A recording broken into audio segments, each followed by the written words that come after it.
At some point in your life, you may have noticed something that feels deeply unsettling, even if you couldn't quite put it into words. You work harder than the generation before you.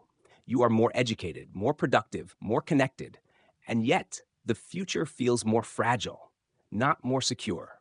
Saving money feels like running up a downward escalator.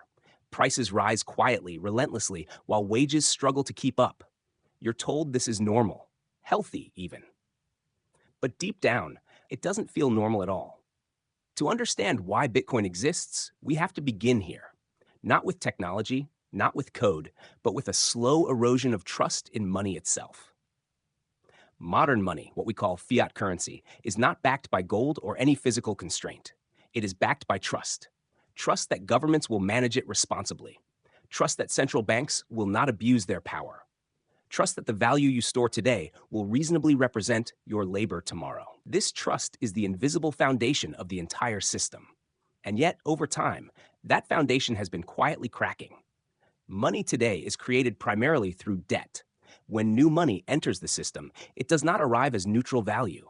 It arrives as a liability that must be repaid, usually with interest. This means the system requires perpetual expansion to function. More debt tomorrow is needed to pay for the debt of today.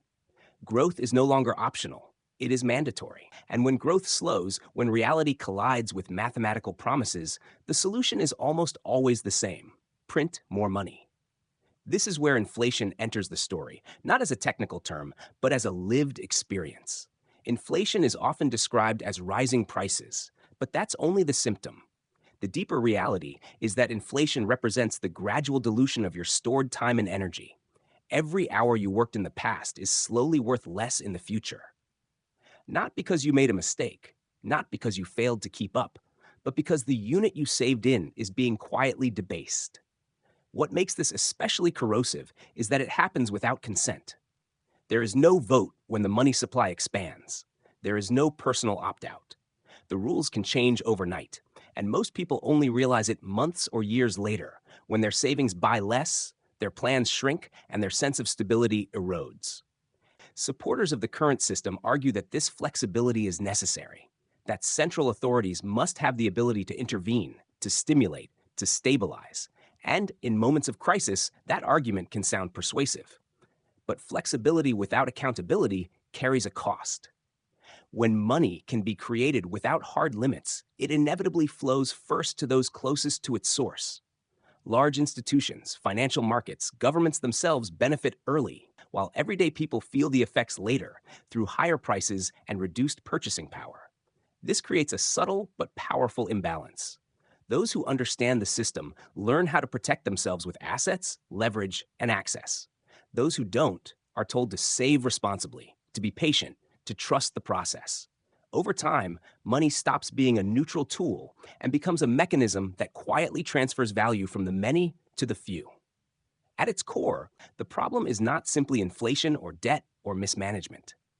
The deeper issue is that the monetary system is built on discretionary trust. It asks humanity to believe that concentrated power will restrain itself indefinitely. History suggests otherwise.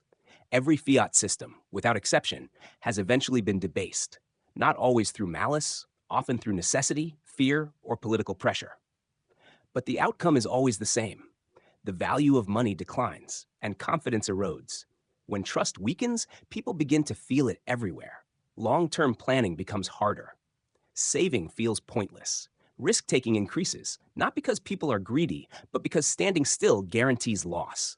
Speculation replaces prudence. Short-term thinking replaces patience. The moral fabric of society subtly shifts, shaped not by culture alone, but by the incentives embedded in money itself. And this is the quiet tragedy of the modern monetary system. It does not collapse overnight.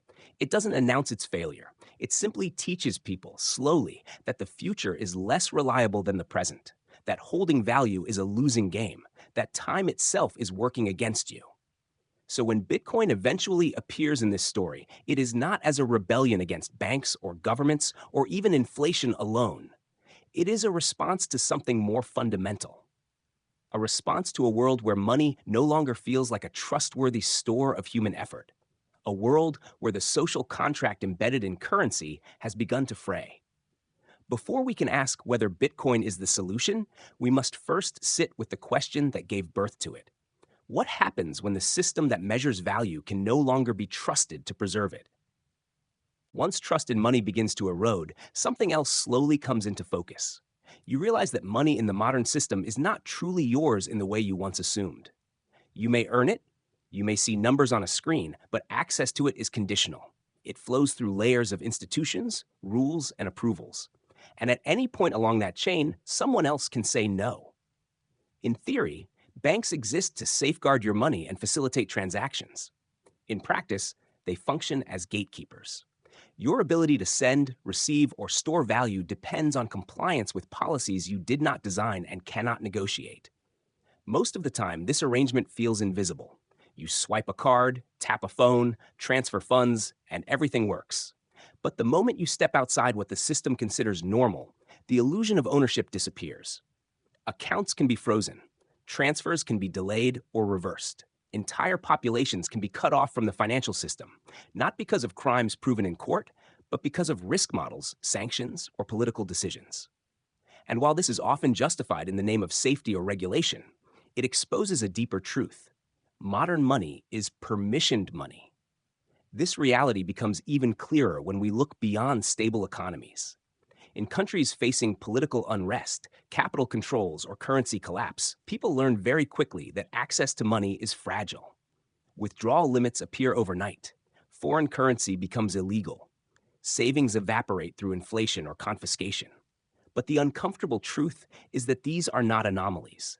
They are extreme expressions of a system whose foundations are already centralized everywhere else. Even in wealthy nations, the same architecture exists.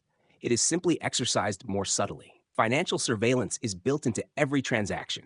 Your spending habits are tracked, categorized, and analyzed.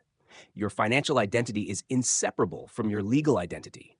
Money becomes a tool not just for exchange, but for monitoring behavior and enforcing conformity. At this point, Bitcoin enters the conversation not as a promise, but as a provocation. What if money did not require permission?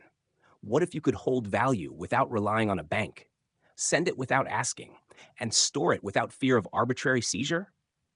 These questions challenge assumptions so deeply ingrained that they can feel radical, even dangerous. Yet historically, the ability to freely exchange value has been a cornerstone of human autonomy. Bitcoin's most misunderstood feature is not its price volatility or its digital nature. It is its resistance to control. Bitcoin does not ask who you are. It does not care where you live. It does not evaluate your transaction against a policy manual. If you follow the rules of the protocol, the network accepts your transaction. No exceptions, no special privileges, no discretionary approvals. This is a profound shift. For the first time, individuals can hold a form of money that exists outside the traditional financial system, yet remains globally transferable. Ownership is not granted by an institution. It is enforced by cryptography. Control is not delegated, it is direct. Critics often respond by pointing out the risks, and they are not wrong. With this level of sovereignty comes responsibility. There is no customer service line to call if you make a mistake, no authority to reverse a transaction. But this is precisely the trade-off Bitcoin proposes: freedom in exchange for accountability. In the traditional system, convenience is purchased with dependence. You give up control in exchange for ease. Bitcoin inverts this relationship. It removes intermediaries, not to create chaos, but to eliminate the need for trust in them altogether. Instead of trusting people and institutions, you trust open rules that apply equally to everyone. This matters because financial systems shape behavior. When people know their money can be censored or seized, they self-censor. They avoid certain actions, certain speech, certain risks. When money is conditional, freedom becomes conditional too. Bitcoin doesn't guarantee justice or fairness, but it does remove a powerful lever of control. Perhaps the most unsettling realization is that this isn't about criminals or activists or edge cases. It's about ordinary people living in a system where access to value depends on remaining within invisible boundaries. Bitcoin simply asks whether those boundaries are necessary or whether they've been normalized out of habit and fear. By existing at all, Bitcoin reveals something uncomfortable about the current system. It exposes how much power is embedded in money and how quietly that power has been centralized. It forces a comparison, a system where value moves by permission versus one where value moves by rules. And once that comparison is made, it becomes difficult to unsee. To truly understand what Bitcoin is solving, we have to step away from the surface level debates and look at the deeper shift it represents. Bitcoin is not just a new form of money, it is a redefinition of what money is allowed to be trusted upon. For centuries, societies have relied on institutions, kings, governments, central banks to act as the final arbiters of monetary truth. Bitcoin quietly removes that role and replaces it with something far less emotional and far less flexible: mathematics. In the traditional system, trust is personal and political. You trust that policymakers will act wisely. You trust that incentives will align. You trust that those in power will resist the temptation to solve short-term problems at long-term cost. Even when systems are designed with checks and balances, they still rely on human restraint. And human restraint, history has shown, is a fragile foundation. Bitcoin makes a different proposition. It asks a radical question. What if we didn't need to trust anyone at all? Instead of policies that can be rewritten, Bitcoin runs on rules that cannot be changed without overwhelming consensus. Its monetary policy is not debated in closed rooms. It is embedded in code, visible to anyone, and enforced by a decentralized network that spans the globe. The supply is capped, not by promise, but by design. No emergency meeting can change it. No crisis can override it. This shift is subtle, but revolutionary. In Bitcoin, trust is not placed in decision makers, but in a system where decisions are removed from human discretion altogether. The network does not care about economic cycles, political pressure, or public opinion. It produces blocks, validates transactions, and enforces scarcity with mechanical indifference. This is often criticized as rigidity, but rigidity is precisely the point. For the first time, humanity has access to a form of money that cannot be inflated to solve political problems, a form of money that does not bend under pressure, a form of money that treats all participants equally, regardless of status or influence. Bitcoin does not claim to know what is best for the economy. It does not attempt to fine-tune growth or manage employment. It simply provides a neutral base layer, a measuring stick that does not change length halfway through the measurement. In a world of constantly shifting monetary rules, that stability is not a flaw. It is a feature. This is where Bitcoin's limited supply becomes more than a talking point. Scarcity is not just about price appreciation. It is about restoring honesty to money. When people know the rules will not change, long-term thinking becomes rational again. Saving is no longer punished. Patience is no longer a losing strategy. There is also a deeper philosophical implication. Bitcoin separates money from morality and authority. It does not judge transactions. It does not reward favored groups. It does not attempt to engineer outcomes. It simply exists as an open system, accessible to anyone willing to play by the same rules as everyone else. In this sense, Bitcoin resembles other great shifts in human organization. Just as science removed truth from religious authority and placed it in reproducible observation, Bitcoin removes monetary trust from centralized power and places it in verifiable computation. You don't need to believe. You can verify. Of course, Bitcoin is not perfect. It does not eliminate greed, inequality, or poor decision-making. But it does eliminate one critical failure point: the ability for a small group to quietly change the rules for everyone else. It replaces opaque decision-making with radical transparency. This is why Bitcoin is so often misunderstood. People look at it through the lens of speculation, price swings, and hype. But those are surface phenomena. Underneath, Bitcoin is an attempt to answer a very old problem. How do you coordinate millions of people around a shared store of value without requiring blind trust in those who control it? The answer Bitcoin offers is not comfort, but certainty. Not flexibility, but fairness. Not promises, but proof. And once you understand that, Bitcoin stops looking like a risky experiment and starts looking like an inevitable response. Not to a single crisis, but to a long history of monetary systems failing for the same reason. They asked humans to be better than they are. Bitcoin doesn't fix human nature. It designs around it.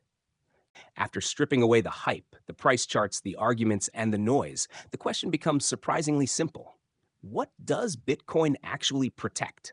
And why does that protection matter in the real lives of real people? At its core, Bitcoin protects time. Every unit of money represents hours of human life exchanged for value. When money fails to preserve that value, it quietly steals from the past to subsidize the present. The tragedy of the modern monetary system is not just that it inflates, but that it breaks the connection between effort and outcome. You can do everything right, work diligently, save patiently, and still fall behind. Not because you were reckless, but because the measuring stick itself keeps shrinking.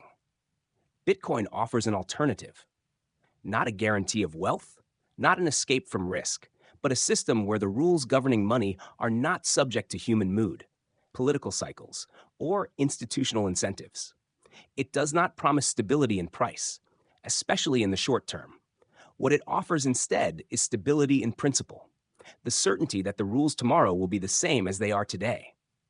This matters because civilization is built on long-term thinking. Families plan decades ahead. Businesses invest based on future expectations. Societies progress when people believe their sacrifices will be honored by time. When money rewards patience instead of punishing it, behavior changes. People save more carefully. They speculate less desperately. They think in generations, not quarters. Bitcoin also protects neutrality. In a world fractured by borders, ideologies, and power imbalances, Bitcoin does not ask where you are from or who you are aligned with.